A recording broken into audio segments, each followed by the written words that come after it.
안녕하세요. 삼성서울병원 심장뇌혈관병원 혈관외과입니다. 지금부터 복부 대동맥류 개복 수술에 대해 안내해 드리겠습니다.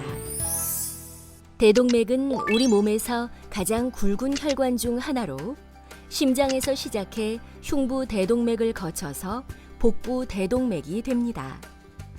복부 대동맥은 약 2에서 2.5cm 직경이 정상인데 이것이 주머니처럼 한쪽으로 팽창하거나 풍선처럼 부풀어 오르는 질환을 복부 대동맥류라고 부릅니다.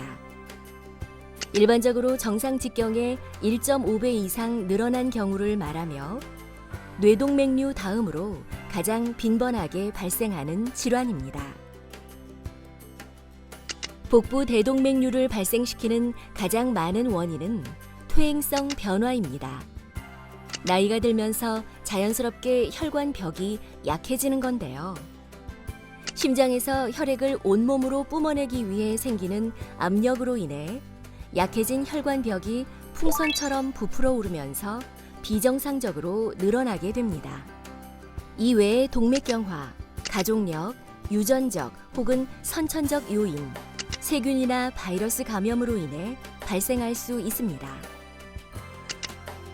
복부 대동맥류는 특별한 통증이나 불편함이 느껴지지 않기 때문에 건강검진 중에 우연히 발견되는 경우가 많습니다. 하지만 치료하지 않으면 복부 대동맥은 과도하게 늘어나 터지게 되고 이때 심한 통증이 발생합니다. 복부 대동맥류가 갑자기 터지면 많은 출혈과 그에 따른 쇼크가 발생하고 80에서 90%는 사망합니다. 이런 위험을 줄이기 위해 정기적으로 검진을 받고 적절한 시기에 치료를 진행해야 합니다. 복부 대동맥류는 혈관 초음파와 CT 검사로 진단합니다. 혈관 초음파 검사는 초음파를 통해 비침습적으로 진행하기 때문에 통증이 없고 안전합니다. 또한 복부 대동맥 및 다른 혈관의 늘어난 정도와 좁아진 부분을 정확히 찾아낼 수 있고 혈류의 방향이나 속도를 측정할 수 있습니다. CT 검사는 복부 대동맥류의 모양, 크기, 위치, 주변 장기와의 관계 등 다양한 정보를 확인할 수 있어 치료 방침을 결정하는 데 꼭 필요한 검사입니다.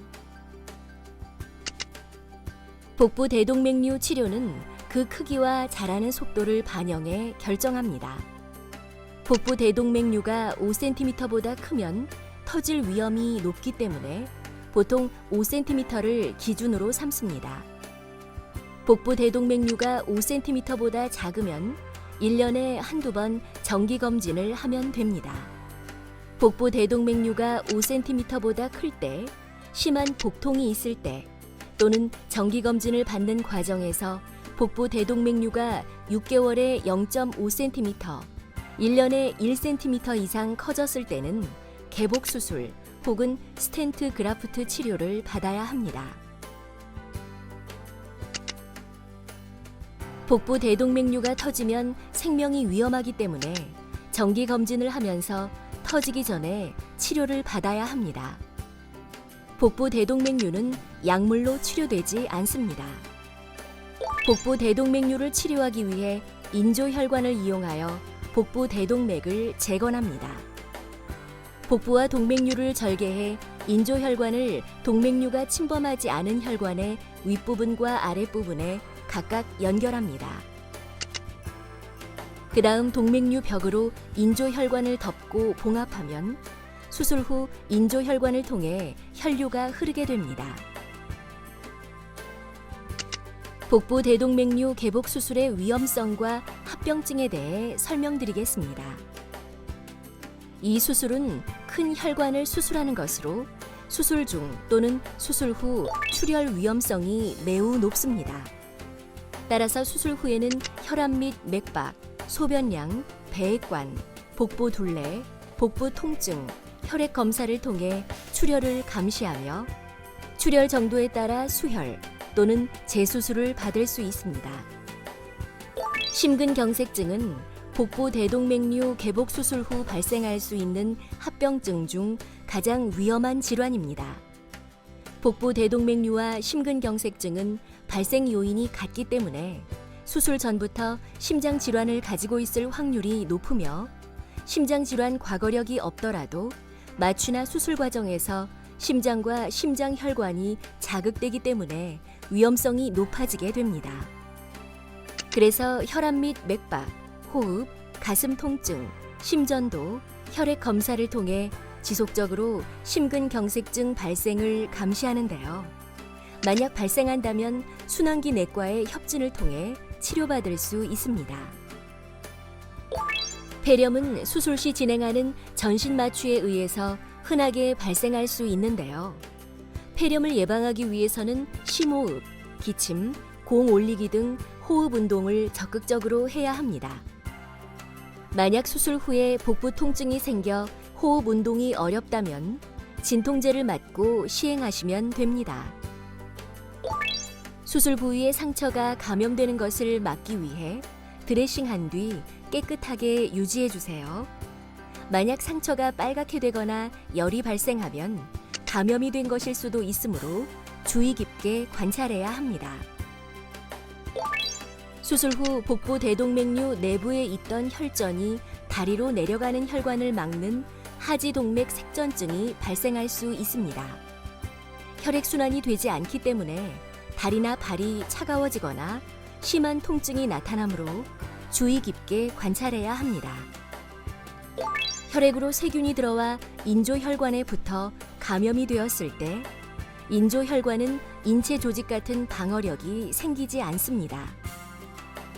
드물지만 이런 감염이 발생한다면 장기간 항생제 치료를 받아야 하고 심한 경우에는 인조혈관 제거 수술까지 받아야 하는 치명적인 합병증입니다. 이를 막기 위해서는 치과 치료나 각종 수술 및 시술 전에 예방 항생제를 복용해야 합니다. 다음은 복부 대동맥류 개복 수술의 입원 전 과정 안내입니다. 외래에서 담당 의사에게 진료를 받고 수술 일정을 결정합니다. 이후 상담 간호사와 입원일과 수술일을 재확인합니다. 현재 복용하고 있는 약을 확인하고 수술 시 발생할 수 있는 출혈을 예방하기 위해 항응고제 혹은 항혈소판제 복용을 중단합니다.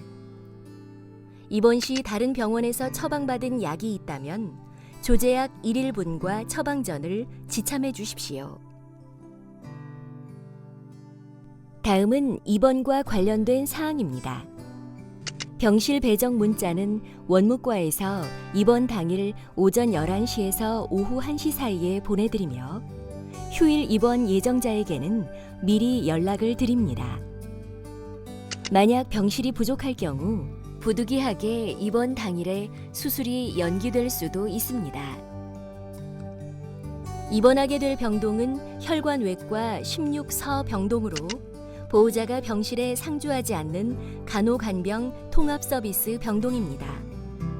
단, 입원 당일에는 보호자가 반드시 환자와 함께 내원해 안내를 받아야 하며 수술 당일에는 대기실에서 대기해야 합니다.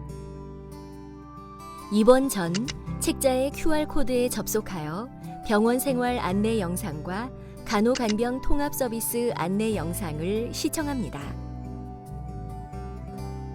혈액 검사, 소변 검사, 심전도, 폐기능 검사, 심장 초음파, 가슴 사진 촬영, 혈관 초음파는 수술에 꼭 필요한 검사로서 입원하기 전에 시행합니다.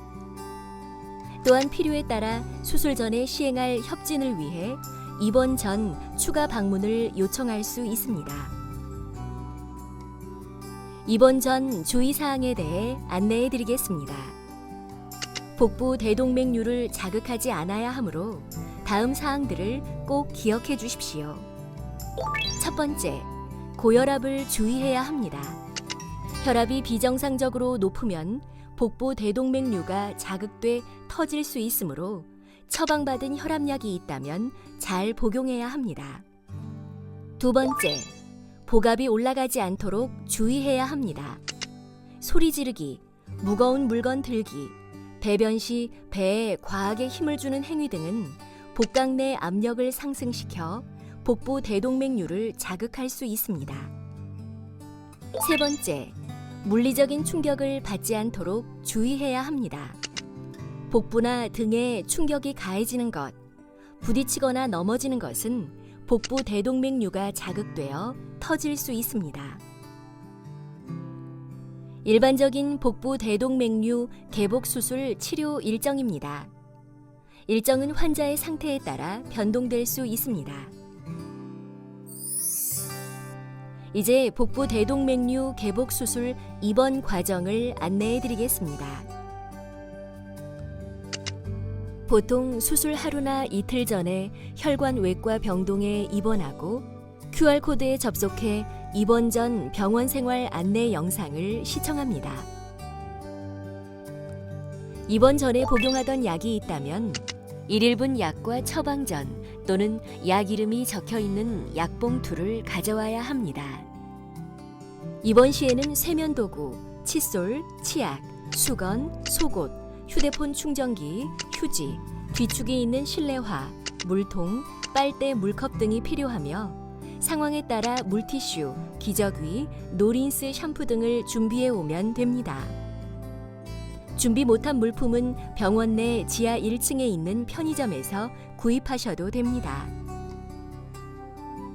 혈관외과 병동은 간호간병 통합서비스 병동으로 보호자나 간병인이 상주하지 않고 전담 간호 인력이 24시간 입원 간호를 제공하는 병동입니다.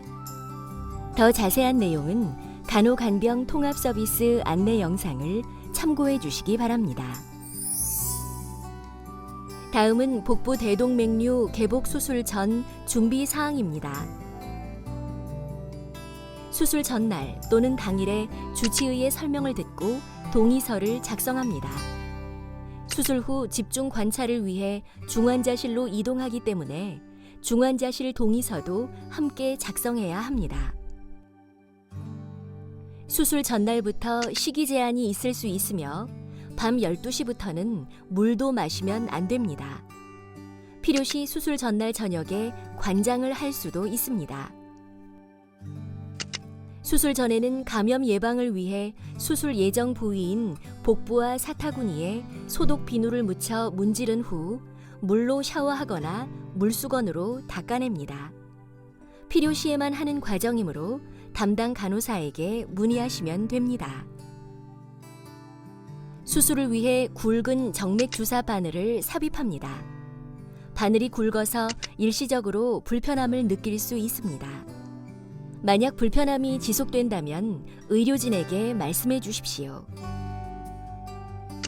항생제 사용 시 나타날 수 있는 과민 반응을 예방하기 위해 소량의 항생제를 피부 내에 투여하고 15분 후 이상 증상을 확인합니다. 전신 마취로 인해 감소된 폐기능 향상을 위해 수술 후에는 호흡 운동을 해야 합니다. 간호사의 설명을 듣고 호흡 운동을 연습해 주세요. 수술 전 모든 액세서리와 틀니, 안경, 의안, 렌즈, 보청기 등을 제거하고 보호자가 보관해 주세요. 매니큐어와 화장은 지우고 가발도 제거합니다. 수술 당일에는 미리 잡아둔 주사바늘에 수액을 연결합니다. 항생제는 수술 직전에 투약합니다. 수술실에 가기 전 위아래 속옷을 모두 벗고 환의만 착용합니다. 이때 몸에 지닌 액세서리와 보조기는 모두 제거된 상태여야 합니다. 수술 출발 안내를 받으면 화장실에 들러 미리 소변을 봐야 합니다. 이후 이송원이 가져온 휠체어를 타고 본관 3층 수술실로 이동합니다. 수술이 끝나면 집중 관찰을 위해 중환자실에서 하루 정도 지낸 다음 병동으로 이동합니다. 환자가 수술실로 들어가면 병실을 비우고 중환자실에서 필요한 물품은 따로 챙겨둡니다. 그 외에 다른 물품은 보호자가 보관하거나 물품 보관함에 보관하면 됩니다. 물품 보관함은 본관 지하 2층, 지하 3층, 지하 4층 주차장에 있습니다. 보호자는 3층 수술실 옆 보호자 대기실에서 대기하여 주십시오.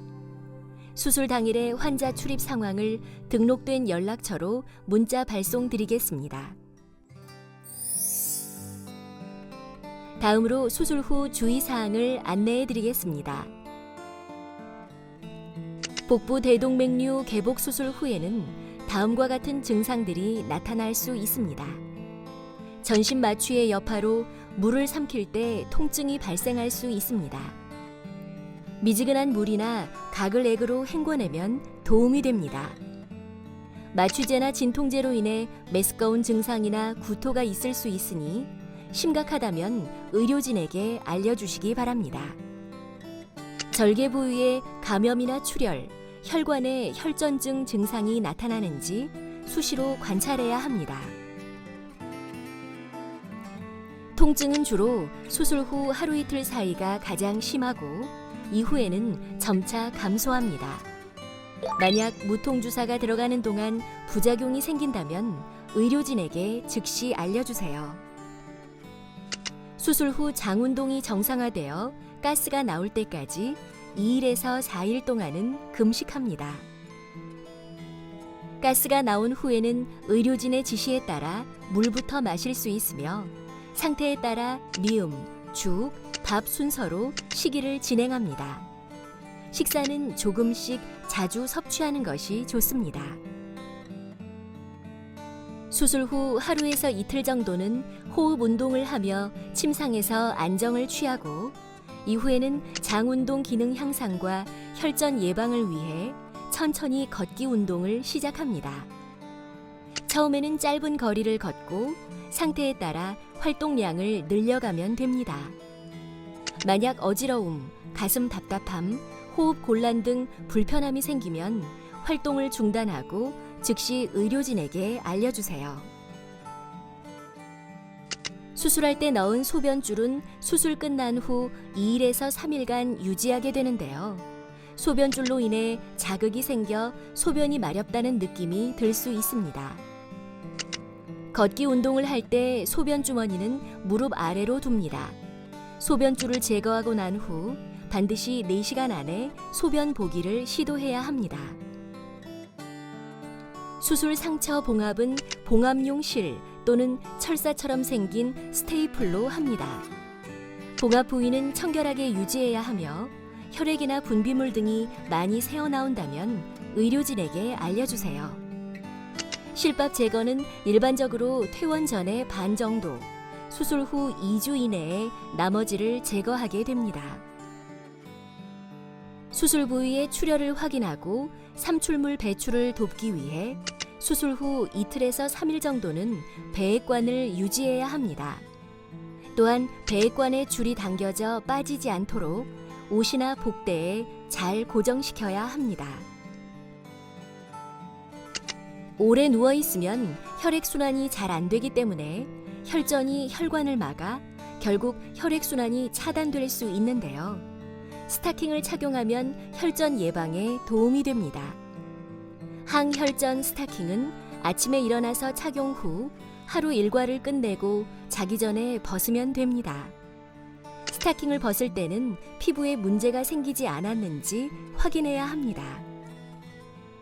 수술 후에는 심호흡과 기침, 공 올리기 등의 방법으로 호흡 운동을 자주 해야 합니다. 호흡 운동 방법 중 심호흡은 코로 3초 동안 숨을 들이마시고 3초 동안 숨을 참았다가 입술을 오므려 5초 동안 내쉬면 됩니다. 기침은 3초 동안 숨을 들이마신 후 3초 동안 숨을 참았다가 배가 울리도록 강한 기침을 2-3번 하시면 됩니다. 공 올리기 방법은 힘껏 숨을 들이마신 후 3초 이상 공이 떠 있도록 참았다가 입을 떼고 숨을 내쉬면 됩니다. 이제 퇴원 과정에 대해 설명해 드리겠습니다. 진료비 심사가 완료되면 납부해야 할 진료비 내역이 문자로 전송되는데요. 담당 간호사의 확인을 받고 원무 창구에서 수납하시면 됩니다. 만약 진단서 등의 서류를 신청했다면 간호사에게 환자 확인용 서류를 받은 후 원무과에서 병원 직인이 찍힌 원본을 발급받습니다. 진료비를 수납하고 간호사에게 퇴원 후 주의사항과 치료 계획에 대한 설명을 듣습니다. 약은 퇴원할 때 받으시면 됩니다. 퇴원 시 서류가 필요한 경우 퇴원 1일 전까지 간호사에게 신청해 주세요. 본인이 신청하지 않은 의무기록 사본 발급은 구비 서류를 준비하여 의무기록 복사 창구로 방문 및 신청하면 됩니다. 퇴원 후 관리 방법입니다. 퇴원 후 몇 주간은 통증이 발생할 수 있습니다. 필요하다면 진통제를 복용하십시오. 봉합 부위의 멍은 시간이 지나면 점차 사라집니다.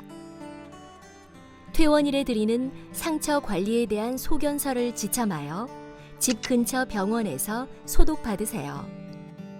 상처 관리를 위해서 수술 후 4주에서 6주 정도는 4.5kg 이상의 물건은 들지 마세요. 수술 부위가 벌어지거나 복부 내부 출혈 등이 생길 수 있습니다. 그리고 6주 정도는 격렬한 운동을 피해야 합니다. 초기에는 걷기 운동이 가장 좋으며 무리하지 않는 선에서 계단 오르내리기나 가벼운 집안일은 하셔도 됩니다. 샤워나 목욕할 때 상처를 떼수건으로 문지르면 안 됩니다. 식사할 때 지방이 많은 음식이나 과식을 피하십시오. 만약 일과 중 수술 부위에 갑작스러운 통증 발생, 다리 색의 변화와 감각 이상, 이전에 없던 호흡곤란, 수술 부위의 출혈이나 감염 증상 또는 38도 이상의 고열이 발생한 경우는 의사의 진료가 즉시 필요한 증상이므로 가까운 병원에 내원해야 합니다. 마지막으로 외래 진료에 대해 안내해 드리겠습니다. 외래 전 검사인 혈관 검사와 피 검사는 결과가 나오기까지 2시간 이상 소요되므로 외래 진료보다 2시간 이상 일찍 진행해야 합니다. 예약된 시간에 맞춰 혈관 검사를 받으십시오. 또한 피 검사는 금식해야 할 수도 있습니다. 지금까지 복부 대동맥류 개복 수술에 대해서 안내해 드렸습니다. 이 영상이 수술을 이해하고 회복하는 데 도움이 될 수 있길 바랍니다. 삼성서울병원은 환자 여러분의 빠른 쾌유와 건강한 삶을 기원합니다. 감사합니다.